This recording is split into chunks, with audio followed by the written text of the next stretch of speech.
তারপর হচ্ছে যে জেনারেল আজিজ যিনি সেনা প্রধান হয়েছেন, যিনি আমাদের সেনাবাহিনীর মানে যা কিছু গৌরব ছিল ধুলায় লুণ্ঠিত করেছেন। 18 সালের ইলেকশনে তিনি বলেছেন শতাব্দীর শ্রেষ্ঠ ইলেকশন হয়েছে। তিনি আর্মির হেডকোয়ার্টারে তখন কর্মরত ছিলেন। তাকে পাওয়া গিয়েছে, দেখা গিয়েছে, এটা আমরা কনফার্ম করতে পারি না। অনেকেই আমাকে বলেছেন তাকে ঘটনা যখন ঘটে তিনি সিভিল ড্রেসে পিলখানার আশেপাশে ছিলেন। পরবর্তীতে ঘটনা থেমে যাওয়ার পরে তাকে দায়িত্ব দেওয়া হয় ওইখানকার একটা ব্যাটালিয়নে এবং পিলখানা সিকিউরিটি। কেন, আর কোনো অফিসার ছিল না? উনি আর্টিলারি অফিসার। আমি আর্টিলারি অফিসার বলে ইয়ে করছি না, আর্টিলারি অফিসার সেনা প্রধান হয়েছে, কিন্তু এখানে ইনফ্যান্ট্রি ব্যাটালিয়ন ছিল এই 46 ব্রিগেডের 9 ডিভিশন ছিল। সেইখান থেকে তাদেরকে এনে এখানে নিরাপত্তার দায়িত্ব দেওয়া যেতে পারে এবং ওইখানে থাকতে তিনি ফুল কর্নেলের প্রমোশন প্রাপ্ত হন এবং তাকে এইখানে ঢাকা সেক্টরে নিয়োজিত হয়। আপনি আরেকটা জিনিস স্মরণ করে দেয়, কেয়ারটেকার গভর্নমেন্টের সময় ওনার যখন নাম আসে সেই প্রমোশন বোর্ডে আমি ছিলাম, তাকে আমরা প্রমোশন দেই নেই তার ভাইয়ের ওই সন্ত্রাসী কার্যকলাপের সম্পৃক্ততার কারণে। যে এরকম তো একটা অফিসারকে উপরে তোলা মানে একটা সন্ত্রাসী পরিবারকে উৎসাহিত করা। ব্রিগেডিয়ার জেনারেল সরওয়ার্দী, পরবর্তীতে উনি লেফটেন্যান্ট জেনারেল হন। উনি তখন এনডিসি করছিলেন, তিনি কোনো দায় দায়িত্বের মধ্যে পড়েন না। তিনি কি কারণে যমুনাতে চলে যান, সেখানে গিয়ে উনি বিভিন্ন ওই যারা আলোচনার জন্য গিয়েছে তাদেরকে বলেন তোমাদের কিছু হবে না, হ্যাঁ তোমরা ঠান্ডা থাকো, তোমাদের ইয়ে করা হবে। তারপরে উনি তাদেরকে ইয়ে করেন, ওখান থেকে আরেকজনের টেলিফোনের মাধ্যমে ডিএডি রহিমের সাথে কথা বলেন, তিনি একই কথা বলেন না তোমাদের দাবি দেওয়া ইয়ে করা হবে। তিনি কেন একটা ছাত্র হয়ে কোনো দায় দায়িত্বের মধ্যে না পড়েও তিনি কেন যমুনাতে গেলেন? তারপরে মোল্লা ফজল আকবরের কথা বলেছি, যেটা জিজি ভাই ছিলেন। তিনি ওই আমি শুনেছি জেনারেল তারেকের সাথে মিলে যে মানে ইয়েকে যারা কর্ডন করেছিল তাদেরকে উইথড্র করে আবাহনী মাঠে নিয়ে আসার জন্য সেনাবাহিনী গিয়েছে ওইখানে যুদ্ধ করার জন্য, আবাহনী মাঠে ফুটবল খেলার জন্য যায় নাই। কেন তাদেরকে সেখান থেকে উইথড্র করে নিয়ে আসা হলো? কেন একটা কর্ডন করা পরিস্থিতি থেকে একদম মানে অনিরাপদ জায়গা যারা ভেগে যাচ্ছিল, কর্ডন থাকলে তারা ভেগে যেতে পারতো না, কেন এই নিরাপত্তা বেষ্টনীটাকে ভেঙে সবাইকে নিয়ে বলা যে গোলাগুলি হচ্ছিল? তো আমরা তো গোলাগুলি ফেস করতে অভ্যস্ত, তো গোলাগুলি ছাড়া কি আমরা যুদ্ধে যাব নাকি? এরপরে হচ্ছে মেজর জেনারেল মঈনুল হাসান, যিনি ডিজি বিডিআর হন। তিনি ব্রিগেডিয়ার জেনারেল হিসাবে তিনি আমার সিনিয়র, তিনি অতিক্রান্ত হন, মানে তিনি প্রমোশন পান নাই।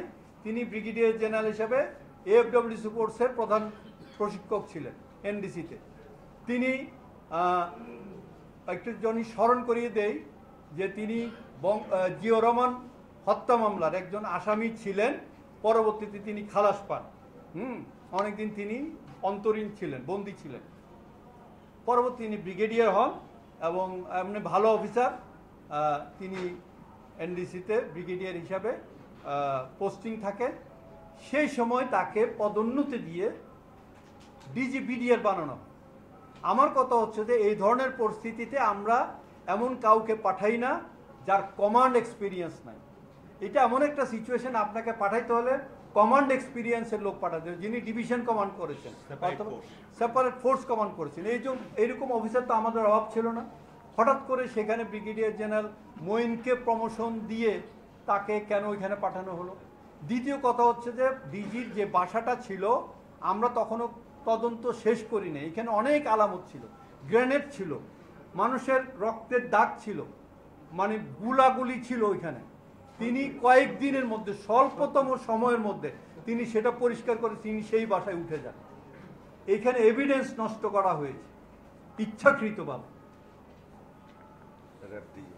র্যাবের ডিজি আমি আগেই বলেছি তিনি আমাদেরকে কোনো হেল্প করেন নাই।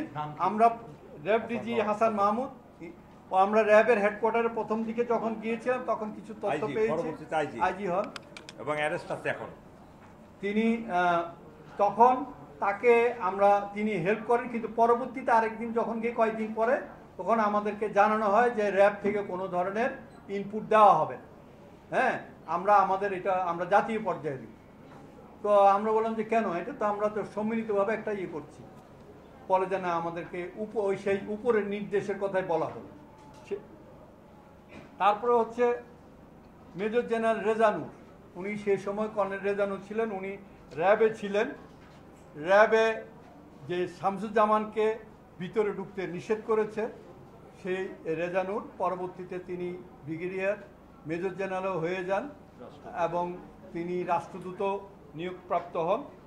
তারপরে হচ্ছে যে মুন্নি সাহা, সাংবাদিক আপনাদের জানেন, কেউ জানলো না, আমরা জানি না, মুন্নি সাহা ওইখানে লাইভ করা শুরু করল এবং যে সমস্ত অসন্তোষের কারণ ওখানে গুজব ছড়ানো হয়েছিল, সেই গুজব তিনি মিডিয়ার মাধ্যমে পুরো বাংলাদেশে এবং পুরো পৃথিবীতে ছড়িয়ে দেন এবং যার কারণে যে বিদ্রোহটা, যে হত্যাযজ্ঞটা শুধুমাত্র পিলখানার মধ্যে সীমাবদ্ধ ছিল, সেটা পুরো সারা দেশে ছড়িয়ে পড়ে। এবং কেন উনি কার থেকে খবর পেয়ে তিনি সেখানে গেলেন, কে তাকে এই খবরটা দিল যে পিলখানায় একটা গন্ডগোল হচ্ছে। আচ্ছা, আমি আরেকটা ঘটনা বলি। সাবের হোসেন চৌধুরীর ভাই, ওনার সাথে আমার একটা ভালো সম্পর্ক আছে, আমি সবসময় ওনার সাথে কথাবার্তা হয়।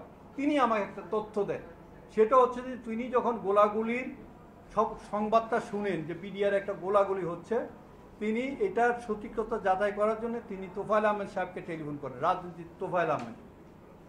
তো তোফায়েল আহমেদ তখন বলে যে আমি তো যমুনায় আসছি, প্রধানমন্ত্রী আমাকে ডেকেছেন। তো বলছে ভাই, আমি এরকম একটা খবর শুনছি, ঘটনা কি সত্য? বলে আমি তো জানি না, আচ্ছা তুমি দাঁড়াও। তো উনি মোবাইল অন রেখে তৎকালীন প্রধানমন্ত্রীর সাথে যা কথা বলে জানতে চান বিডিআরে কি কোনো গোলাগুলি হয়েছে কিনা। প্রধানমন্ত্রী তখন বলে না না, কোনো গোলাগুলি হচ্ছে না। আচ্ছা, গোলাগুলি যদি না হয়ে থাকে, কোনো যদি অসন্তোষ না হয়ে থাকে, তাহলে প্রধানমন্ত্রী যমুনায় এই সমস্ত সিনিয়র নেতাদের কেন দাওয়াত দিলেন? এই প্রশ্নটা আমরা উত্তর খুঁজে পাইনি। তারপরে হচ্ছে ওই যে অ্যাম্বুলেন্সে করে কিছু বের হয়ে যায়, কারা বের হয় সেটা জানি না। তারপরে প্লেনে করে নাকি কেউ একটা গ্রুপ দুবাই চলে যায়, বিশেষ করে খুনি গ্রুপ। হ্যাঁ, এটা আমি জেনারেল এরশাদ সাহেবও আমাকে কনফার্ম করেছেন, উনি একসময় রাষ্ট্রপতি ছিলেন, উনি নিশ্চয় আমার চেয়ে খবর, এবং ওনার যেহেতু ভাগ্নে মারা গিয়েছেন সেই জন্য উনি আমাদের চেয়ে খবর বেশি রাখেন।